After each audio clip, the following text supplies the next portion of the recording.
심야에 주님의 충만한 은혜가 임할 줄 믿습니다. 우리는 세상 속에서 살아가는 법을 어릴 적부터 배웁니다. 학교를 다니고요, 학원을 다니고 또 어떤 자격증을 따기 위해 공부를 하기도 합니다. 서점에 가보면 세상 속에서 승자가 되기 위한 여러 가지 처세술, 전략들이 담긴 책들이 많이 있습니다. 부모들은 이런 세상 속에서 자기 자녀들을 성공시키기 위해 많은 교육을 시키고 투자를 아낌없이 합니다. 하지만 정작 하나님의 자녀로서 세상에서 승리하는 법을 가르치는 부모들은 기독교인들 중에서도 적은 것 같습니다. 성경은 말하기를 우리가 사는 이 세상에는 대적 마귀가 우는 사자같이 두루다니며 삼킬 자를 찾고 있다고 말씀합니다. 그렇다면 정말 우리가 세상 속에서 살아남기 위해 최우선으로 필요한 것은 무엇이겠습니까? 대적 마귀를 대적할 수 있는 힘이 필요합니다. 그리고 그 힘은 다른 누구로부터 또 다른 어떤 것으로부터도 얻을 수 없고요, 오직 하나님께로부터 얻을 수 있습니다. 본문 32절입니다. 이 하나님이 힘으로 내게 띄우시며, 그러니까 나 혼자 스스로 힘을 키울 수 없습니다. 세상이 나에게 힘을 주지는 않습니다. 하나님께서 힘을 주셔야 합니다. 바로 이것 때문에 우리는 항상 하나님께 은혜를 구합니다. 세상 사람들은 저마다 능력자가 되려고 합니다. 자기 분야에서 능력자가 되는 것 필요합니다. 세상에서 돈 버는 능력도 필요하고요, 가정을 지키는 능력도 필요합니다. 하지만 제일 중요한 능력은 하나님께서 주시는 능력입니다. 이런 능력으로 띄워 있지 않으면 마귀에게 한순간에 먹힐 수 있는 게 사람의 인생입니다. 그렇다면 하나님께서 힘으로 내게 띄우신다고 말씀하셨는데요, 구체적으로 어떤 띠를 말하는 걸까요? 첫째, 기도의 허리띠를 말합니다. 사도행전을 보면 제자들이 기도하는 모습들이 나옵니다. 오로지 기도하기를 힘쓴다 말씀합니다. 로마서 12장 12절에는 기도에 항상 힘쓰라고 말씀합니다. 우리가 기도에 힘쓴 만큼 하나님께 힘을 얻습니다. 우리의 기도와 하나님께서 주시는 힘은 비례관계에 있습니다. 기도에 힘쓴 만큼 힘이 주어집니다. 야곱이 천사를 만나자 날이 새도록 씨름하였습니다. 우리 창세기 32장 26절 말씀 같이 읽겠습니다. 그가 이르되 날이 새려하니 나로 가게 하라. 야곱이 이르되 당신이 내게 축복하시 아니하면 가게 하시 아니하겠나이다. 아멘. 결국 야곱의 이름이 여기서 바뀌죠. 하나님과 겨루어 이기었다는 이스라엘 이름을 받게 됩니다. 그리고 어떻게 지었습니까? 형 에서를 만날 때 자기와 온 가족이 목숨을 부지할 수 있는 은혜를 입었고 힘을 받았습니다. 야곱은 아브라함의 손자입니다. 하나님은 아브라함에게 약속하시기를 땅의 모든 족속이 너로 말미암아 복을 얻을 것이다 말씀하셨습니다. 이 복이 무엇입니까? 아브라함을 통해 결국 예수님이 태어나는 복입니다. 예수님께서 온 인류를 구원하시기 위해 십자가에 못 박히신 것이 이제 아브라함에게 약속하신 궁극적인 복입니다. 사탄은 이러한 복이 땅의 모든 족속에게 주어지는 것을 원치 않습니다. 사탄 마귀가 하는 일이 무엇입니까? 하나님께서 우리에게 주시려는 복을 받지 못하게 합니다. 받은 복을 또 빼앗습니다. 그래서 사탄은 에서를 충동질해서 야곱을 죽이도록 계획을 했습니다. 야곱과 에서가 다시 재회하려던 당시에 야곱의 형편 어떠했습니까? 자식들도 많았고 재산도 많았고 가축들 많이 있었습니다. 하지만 이러한 것들이 자기 가족을 지켜주지 못한다는 것을 야곱이 깨닫습니다. 하나님만이 나의 힘이시구나. 하나님만이 나의 방패가 되어주시는구나 깨닫습니다. 야곱은 하나님께 매달립니다. 날이 새도록 씨름하며 기도합니다. 결국엔 하나님과 겨루어 이겼다는 이스라엘이라는 이름을 받았고요, 하나님께 축복을 받았습니다.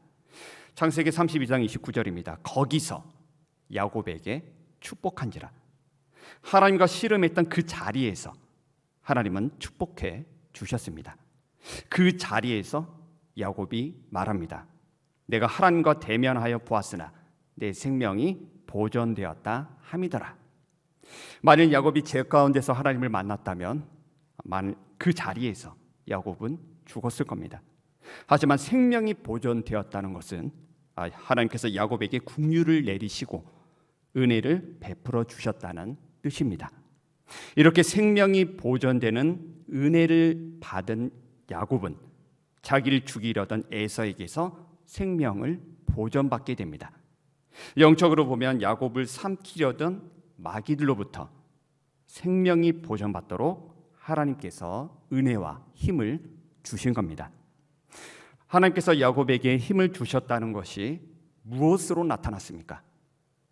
야곱의 허벅다리 힘줄을 친 것으로 나타났습니다. 이것은 야곱의 힘을 치셨다는 것을 의미합니다.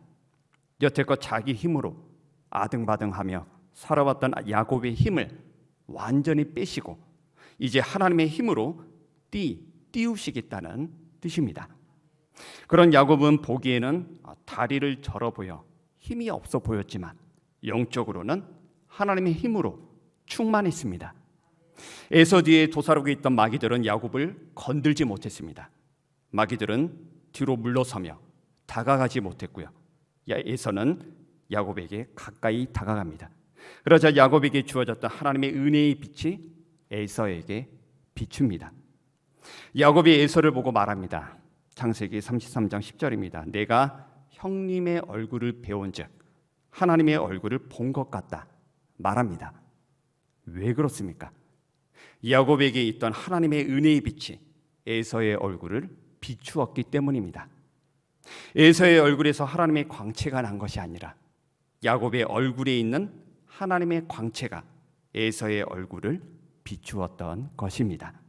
그러자 에서도 은혜의 영향을 받습니다. 야곱을 죽이려고 살기등등했던 에서는 부드러운 마음으로 야곱에게 대합니다. 우리는 세상에 살면서 나를 괴롭히고 나를 죽이려는 사람들을 만나기도 합니다. 내가 그리스도인이라면 더더욱 세상에 핍박이 있을 수 있습니다. 그런 사람들 어떻게 바꿉니까? 내 힘으로 바꿀 수 있습니까?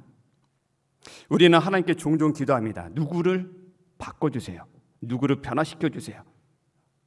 그러나 내가 바뀌면 되고 내가 변화하면 됩니다. 기도의 응답은 내가 하나님께 힘을 받는 것에 있고요. 하나님께 은혜를 입는 것에 있습니다.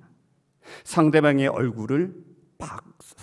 얼굴이 바꿔지기를 기도하기 전에 먼저 내 얼굴에 하나님의 은혜의 빛이 비춰지면 됩니다. 주님, 이 시간 구하오니 제 얼굴에 은혜의 빛을 비춰 주옵소서. 하나님의 빛이 저를 통해 비춰지게 하옵소서. 이 고백의 기도가 응답으로 나타나기를 바랍니다. 이렇게 야곱은 하나님께서 주시는 은혜와 힘으로 영적인 싸움에서 승리하게 됩니다. 마귀와의 싸움에서 승리한 야곱 어떻게 됐습니까? 자기 생명은 물론이고 자기 집안 온 가족을 살렸습니다. 야곱이 날이 새도록 씨름하며 기도했더니 하나님께서 힘으로 띠를 띄우셨습니다.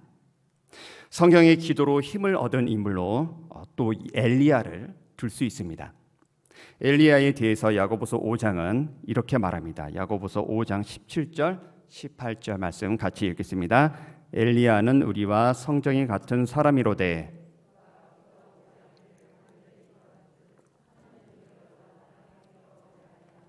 다시 기도하니 하늘이 비를 주고 땅이 열매를 맺었느니라. 아멘.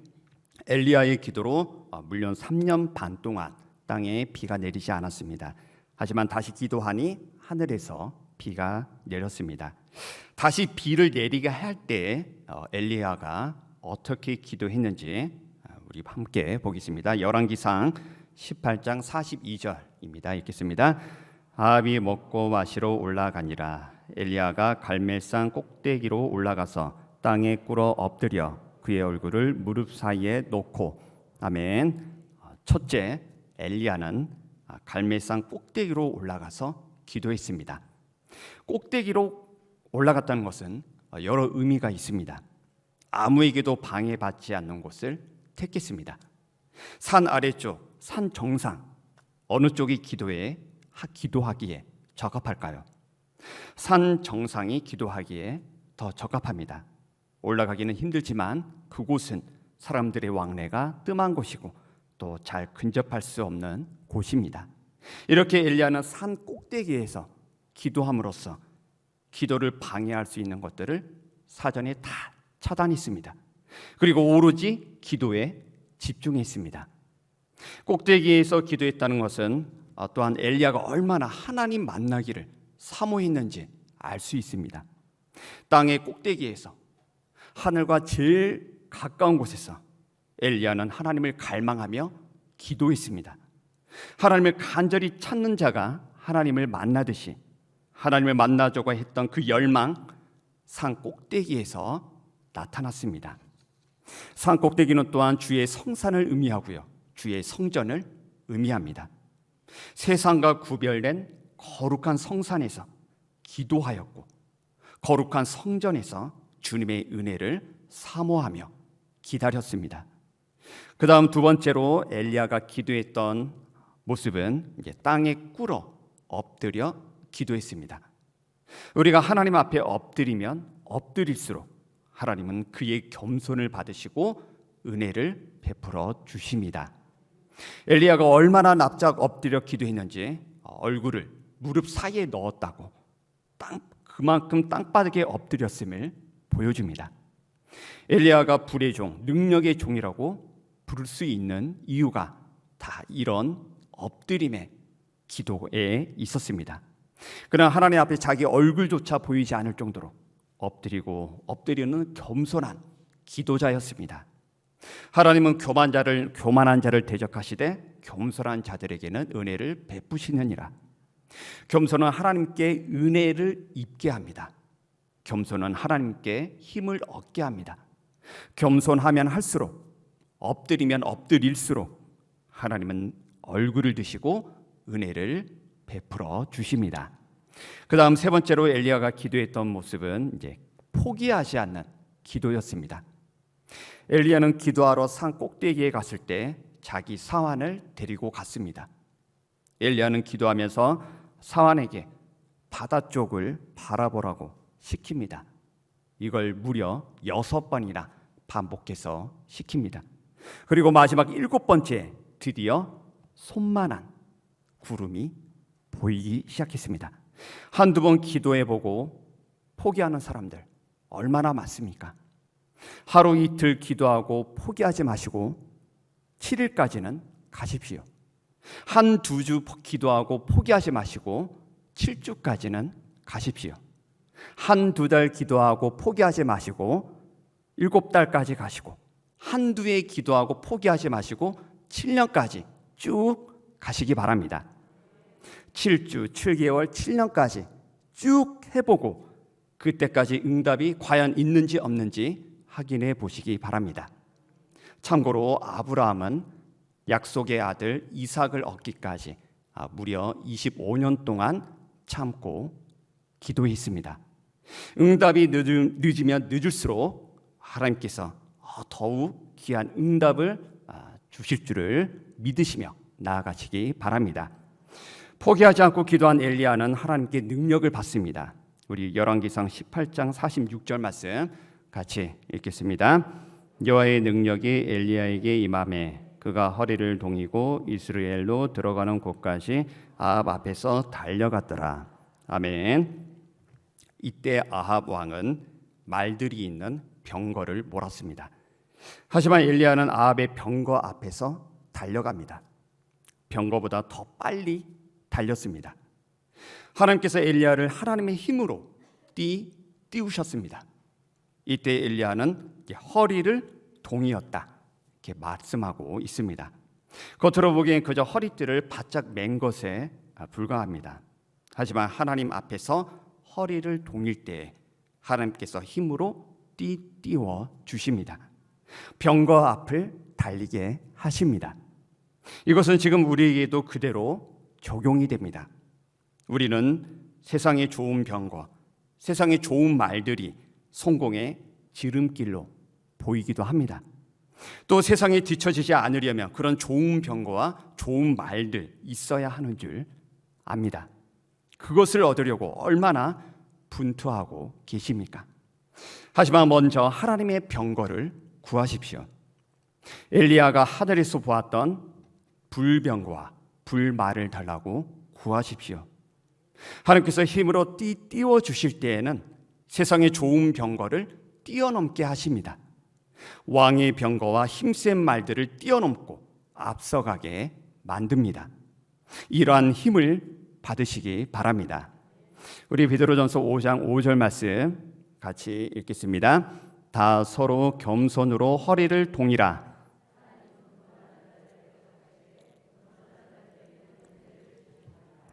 아멘. 겸손으로 내 허리 이렇게 둘러 묶으십시오. 이때 내 허리가 하나님 앞에 숙여집니다. 무릎이 꿇려집니다. 엎드려 기도할 수 있게 해줍니다.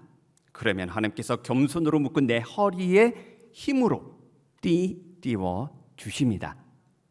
아모스 8장 10절에 모든 사람에게 굵은 배로 허리를 동하게 하라 말씀합니다. 굵은 배로 허리를 동하게 하라고 합니다. 굵은 배는 겸손을 뜻합니다. 하나님 앞에서 내가 죽었다는 뜻입니다. 하나님 앞에 내 뜻을 포기하고 굵은 배로 주님 제가 죽었습니다 하며 허리를 동이며 나올 때 하나님께서 그 굵은 배를 능력의 띠로 바꿔주십니다. 하나님의 힘이 나타나게 하십니다.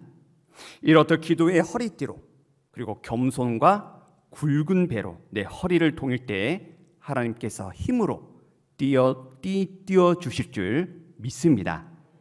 기도의 허리띠 외에 우리에게 필요한 허리띠가 또 있습니다. 바로 진리의 허리띠입니다. 우리 에베소서 6장 14절 말씀 같이 읽겠습니다. 그런즉 서서 진리로 너희 허리띠를 띠고. 아멘. 에베소서 6장은 하나님의 전신갑주에 대한 설명이 나오는 말씀입니다. 만일 전신갑주에서 허리가 잘 묶여지지 않으면 이제 갑옷이 풀어집니다. 무기를 제대로 사용할 수 없게 됩니다. 허리띠가 중심을 잡아주고요. 또 모든 갑주에 이제 힘을 실어줍니다. 이 허리띠가 바로 진리의 허리띠입니다. 진리의 허리띠가 풀어지면 전신갑주가 다 풀어집니다. 진리가 전신갑주의 허리띠가 되어 주어야 합니다. 그래야 싸움에 임할 때에 진리가 중심을 잡아줍니다. 의의 흉배에 힘을 실어주고요. 또 성령의 검을 잘 휘두를 수 있도록 균형을 잡아줍니다. 또 민첩하게 움직일 수 있도록 해줍니다. 이것이 진리의 허리띠입니다. 진리는 변하지 않는 하나님의 말씀입니다. 진리로 허리에 띠를 두를 때에 첫째, 우리 몸의 중심이 흐트러지지 않습니다. 둘째, 우리 몸이 좌우로 치우치지 않습니다. 셋째, 우리 몸이 주의 말씀의 길로 향하여 곧장 나아갈 수 있게 해줍니다. 만일 진리의 허리띠가 풀어지면 그와 반대가 되죠. 가는 길에 갈피를 못 잡게 되고요. 몸은 둔해지고 마귀와의 싸움에서 금방 지게 됩니다. 하나님은 우리가 기도로 허리띠를 두르기를 원하시고 또 진리로 허리띠를 두르시기를 원합니다. 기도에 전념할 때 기도에서 나오는 은혜와 능력으로 승리하시기 바랍니다. 진리로 무장할 때 진리에서 나오는 힘과 민첩함으로 승리하시기 바랍니다. 하나님께서 힘으로 내게 띄우시고 그 다음 내 길을 완전하게 하십니다. 마귀가 나의 가는 길에 올무와 함정들을 곳곳에 놓았어도 완전하게 밀어버리십니다. 길이 아무리 어그러지고 장애물들이 많다 하더라도 그 길을 완전하게 평탄케 해주십니다. 이때 주의할 것이 있습니다. 하나님께서 내 길을 완전하게 하시려고 해도 먼저 내 마음이 완전해야 합니다. 우리 열왕기상 8장 61절 말씀 같이 읽겠습니다. 그런즉 너의 마음을 우리 하나님 여호와께 온전히 바쳐 완전하게 하여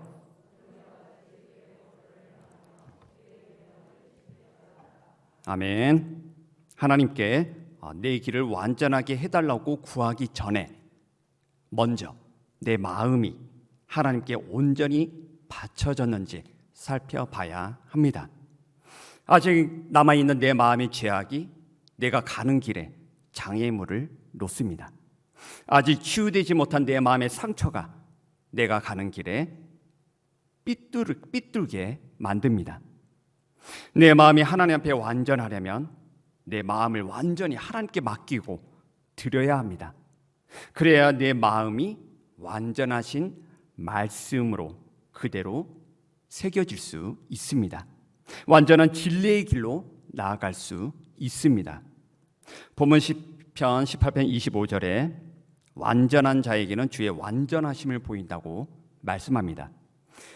여전히 내 생각과 내 뜻에 잡혀 있으면 완전하신 주님의 뜻을 깨달을 수 없습니다. 그래서 내 생각, 내 뜻이 완전히 십자가에 못 박혀야 합니다. 이게 완전함이고 이것이 될 때 주님의 완전하신 뜻을 볼 수 있습니다. 우리 잠언 19장 21절 말씀 같이 읽겠습니다. 사람의 마음에는 많은 계획이 있어도 오직 여호와의 뜻만이 완전히 서리라. 아멘. 사람의 마음에 있는 많은 계획들 무엇입니까? 자기 생각이고 자기 뜻입니다. 그것을 완전히 내려놓아야 합니다. 왜냐하면 하나님의 뜻만이 완전히 서기 때문입니다. 자기 뜻을 내려놓지 못하면 주님의 뜻이 서지 못합니다. 하나님께서 내 길을 완전하게 하길 원하셔도 내가 여전히 내 갈 길을 고집한다면 그 길은 구부러지게 됩니다. 주님의 길이 구부러진 것이 아니라 내 고집이 주님의 길을 구부러뜨리고 딴 길로 가게 합니다. 우리 잠언 21장 8절 말씀 같이 읽겠습니다. 죄를 크게 범한 자의 길은 심히 구부러지고 깨끗한 자의 길은 고드니라. 아멘. 죄는 내 인생길을 구부러지게 만듭니다. 죄의 강도가 크면 클수록 그 길은 심하게 구부러집니다. 구부러진 그 길을 다시 회복할 수 있는 방법은 깨끗함입니다. 깨끗한 자의 길은 고드니라. 우리 따라서 해보겠습니다. 깨끗한 자의 길은 고드니라. 아멘. 내 길이 깨끗하기 위해서는 주님의 십자가 있어야 합니다. 주님의 보혈이 항상 나를 깨끗하게 해줍니다. 내 죄악과 내 상처들을 깨끗하게 해줄 뿐만 아니라 내 생각, 내 고집도 깨끗하게 지워줍니다. 그리고 성령께서 나를 거룩함으로 인도하십니다. 성령의 불이 나의 모든 더러운 욕심을 태웁니다. 깨끗함과 거룩함의 길이 곧 완전한 길입니다. 그 길에 완전하신 주님의 뜻이 있고요. 깨끗하고 거룩한 길에 주님의 완전하신 뜻이 설 수 있습니다. 정리하겠습니다. 이 세상에는 악한 마귀들이 삼키자를 두루 찾으며 다니고 있습니다. 여기서 우리를 구원해 줄 수 있는 것은 내 지혜도 아니고 내 힘도 아닙니다. 오직 하나님의 힘이 필요합니다. 그리고 내가 그리고 나의 자녀들이 세상에서 성공하는 법을 배우는 것이 중요한 것이 아니라 먼저 하나님의 자녀로서 승리하는 법을 배우는 것이 가장 중요합니다. 내 힘을 의지할 때에 실패하고 넘어집니다. 하지만 야곱처럼 자기 힘이 빠질 때 하나님의 힘이 나타납니다. 전도서 12장 3절을 보면 힘 있는 자들이 구부러질 거라고 말씀합니다. 내 힘을 이 시간 완전히 내려놓으십시오. 주님, 저는 아무런 힘도 없습니다. 하십시오. 하나님께서 힘으로 띠를 둘러 주실 겁니다.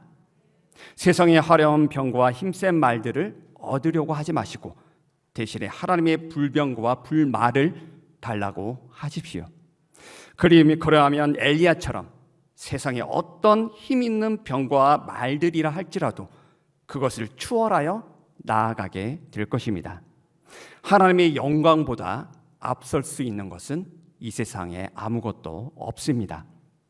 이 시간 우리는 무엇을 자랑하며 살아왔는지 생각해 보시기 바랍니다. 우리 예레미야 9장 23절 말씀 같이 읽겠습니다. 여호와께서 이와 같이 말씀하시되